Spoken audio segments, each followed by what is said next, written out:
Today on Hey Dad RC, we make our maiden run with the 1/16 scale Traxxas Summit.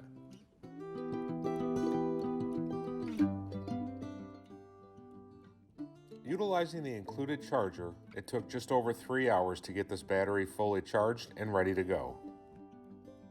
From the first pull of the trigger, I was quite surprised at the acceleration and overall speed of the Summit.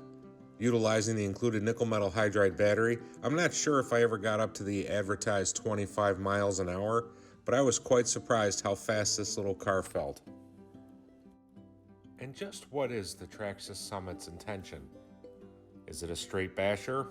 Is it a crossover between a basher, maybe a light crawler? I'm not too sure about the crawling aspect. I'm sure this thing would look good out on some light trails. Maybe you're going camping, you throw it in the bag with you. It would probably be a lot of fun in the woods as well. But for me, with this run today, out in the backyard, just bashing about, a little bit on the track, over in the thicker weeds, out here in the back with the hay piles and everything, it proved to be quite a lot of fun.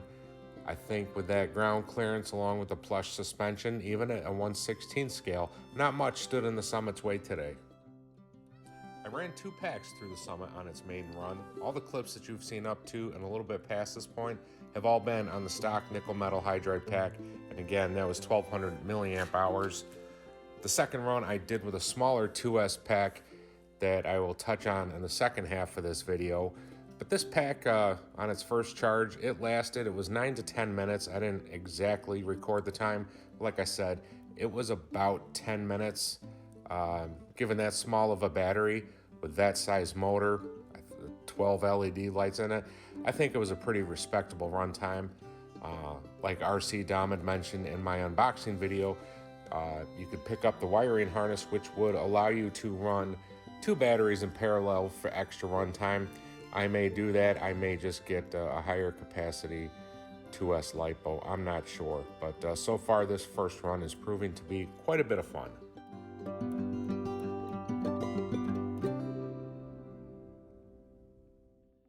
Now, in order to fit a 2S lipo in here, you see that I had the Dremel out with a little grinding bit.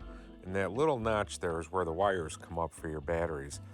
With the 2S lipo gauge wire being a bit thicker, fitting those wires through here the way that it sits currently just wasn't going to work. So I tried the grinder on my Dremel to try and widen that gap a little bit.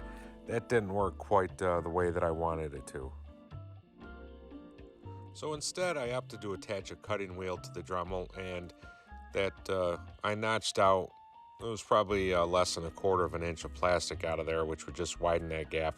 And I did that after removing that top piece. It's a black plastic piece that screws down. It also contains the little lip that the battery door connects to when you clamp it shut. Now, if I had this to do over again, I probably just would have notched a bigger hole out of the battery door instead of doing it this way. It works, just getting that battery door closed is a little bit trickier. But in the end, we got there. We got the 2S pack to fit. After getting the 2S lipo put in there, boy, did this thing really pick up. I did not expect it to be that much of a speed increase over the stock nickel metal battery. It sure did wake it up, though, and more often than not, those front tires kept wanting to come off the ground. I'm sure that the Summit wasn't built to be a hardcore basher, but with that soft suspension setup, them big tires and the ground clearance, this thing is actually a pretty good jumper. And despite it only being 1/16 scale in size, there's not a whole heck of a lot that got in my way on this run.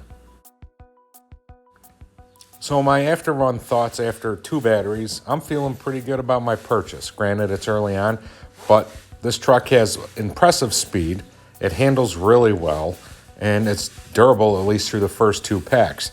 No, it's not a budget-oriented truck. If that's what you're looking for, I would tell you to go over to Amazon and look at the Bezgar 6. That's a great 1/16 scale truck that can be had for around $100.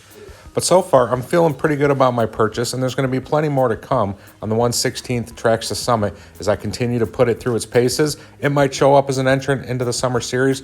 A long-term review coming at the end of summer on this one. Guys, as always, thanks for taking some time out of your day to watch my videos. Stay safe. We'll see you around.